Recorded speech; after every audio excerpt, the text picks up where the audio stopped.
nwere akwụkwọ nsọ ndị Igbo ya ha apụta yotago akwụkwọ Chineke ya ha apụta arọ Ọbụnagụ chapter 1 verse 2 agwa mụ na agwa obere oge ya emevu m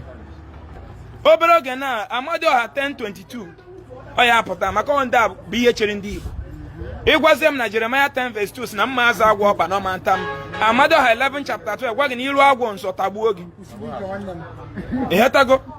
Ephesians chapter 10 si na ị ga-edowere m nri n'etiti tebụl ndị ilo m arọ Ọbụnagụ chapter 10 verse 20 si gị na onye ọ na-adowere gị nri n'etiti onye ilo gị chọrọ igbu gị ọ wụrụ eziokwu Nehemiah chapter 14 verse 8 si m yọọ na m ga-ayọta m kụọ aka n'ụzọ ọ ga-emeghe nwa Okonkwo chapter 10 verse 20 si gị na aka aja aja na-ebute gịnị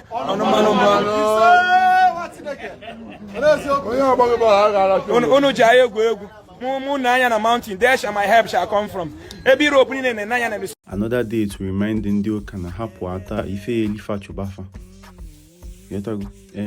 na nke fa ya eli hafụ n'afa and hafụ na ya ebe onye ọbụla si na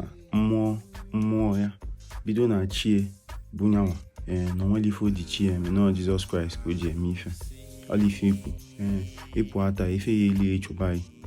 ịpụ ata gị nwa bụ onye ụka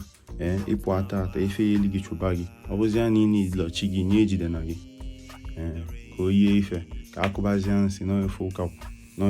n'ife anyị kwu ife anyị kwu bụ ife anwa ife arụ na-ekwu ige ntị nụnọ ife arụ na-ekwu gee ntị ka ịnụnọ ife arụ na-ekwu ige ntị nụnọ ife arụ na-ekwu